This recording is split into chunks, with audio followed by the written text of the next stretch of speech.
ভুতনি এখন দুর্নীতির করিডোর।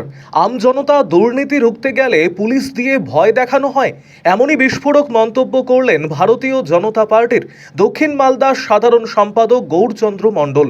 2024-এর বন্যায় আতঙ্কের সৃষ্টি হয়েছিল সারা ভুতনি জুড়ে। সে আতঙ্কের ছবি এখনও চোখে মুখে ভুতনির আম জনতার। ইতিমধ্যেই ফুলহারের জল বাড়তে শুরু করেছে, অন্যদিকে গঙ্গার জল বিপদ সীমার ওপর দিয়ে বইছে।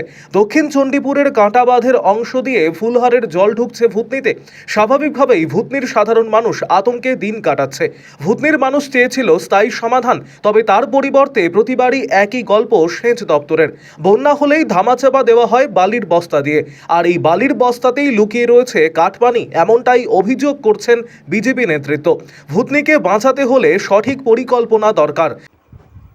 আরো আপডেট থাকতে আমাদের ভিডিও শেয়ার ও ফেসবুক পেজটিকে লাইক করে ফলো করুন। আমি আগে ভুতনিতে বলেছিলাম সমস্ত আপামর ভুতনিবাসীকে যে এই সরকার যতদিন থাকবে ভুতনি কাটবে, আর পুরো টাকা ইনকামের একটা জায়গা তৈরি করেছে সেচ দপ্তর। এখানে প্রতি বছর বন্যার সময় গঙ্গা ভাঙন হবে, আপনার জমি যাবে, আপনার বাড়ি যাবে, না পুনর্বাসনের ব্যবস্থা করবে না আর কিছুর ব্যবস্থা করবে, অটোমেটিক সেখানে কোটি কোটি টাকা খরচা করবে, আর সেটা গঙ্গা ঘটবে দেখিয়ে পুরো তাদের পেটে গিলবে। অর্থাৎ তারা নিচে লেভেল থেকে উপর লেভেল অবধি তৃণমূলের নেতা অফিসাররা পুরো টাকা আত্মসাৎ করছে। শুনেছি সেখানে আম পাবলিক যদি বাধা দিতে যায় বা ভালো কাজ করার চেষ্টা করা হয়, পুলিশ দিয়ে তাদেরকে আক্রমণ করা হয়। তাদেরকে এটাও বলা হয় যে তারা যেন সেখানে কিছু না করে, অর্থাৎ তাদের চুরিতে যেন ভাগ না বসায়। ভালো কাজ করবে কি করবে না বড় কথা নয়। এখন ভুতনিতে এর আগে বন্যা রোকার চেষ্টা করে ব্যর্থ হয়েছে এই সরকার, আবারও এই সরকার ব্যর্থ হচ্ছে ভুতনিটাকে বন্যা থেকে রক্ষা করে, অর্থাৎ ভুতনি আবার প্লাবিত হবে এটা আশঙ্কা করা যাচ্ছে। জল ঢুকছে, ফুলের জল অটোমেটিক্যালি এখন ঢুকছে। ভুতনিবাসী এর আগেও বন্যায় 3-4 মাস কষ্টে ছিল, আবারও থাকছে।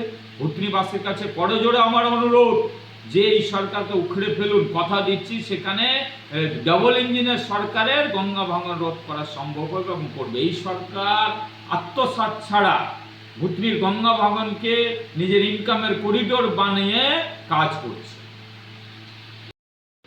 পরিকল্পনা মাফিক, প্ল্যান মাফিক কাজ করা হয় না। আমরা দেখেছি, গেছি, আবার ভাসবে এটা আগাম বাণী বলে এসেছিলাম ভুতনিবাসী, আর সেটাই ঘটছে।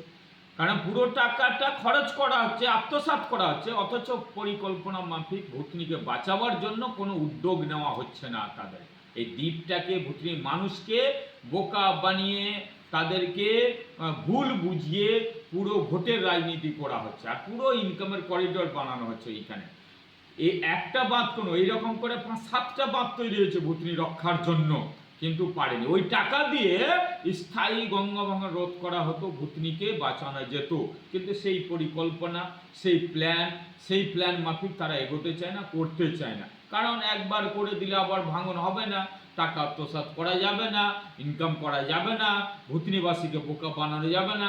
ভোট আসবে আবার বলবে তোমাদের গঙ্গা ভাঙন রোধ করে দেবো, এটা করে দেবো, এই করে দেবো, সেই বিভিন্ন রকম মিথ্যার ফুলজড়ি দিয়ে তাদেরকে রোকার চেষ্টা করবে।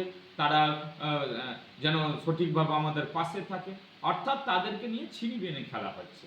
এটা হয় না, ভুতনিকে সোজা করতে হবে। আর এইবার ভুতনিবাসী সজাগ আছে, এইবার এই সরকারের পতন ঘটিয়ে সেইখানে ভুতনি রক্ষা করা সম্ভব হবে। তার আগে ভুতনি রক্ষা করা সম্ভব হবে। এই সরকার থাকলে ভুতনি নিশ্চিহ্ন হয়ে যাবে।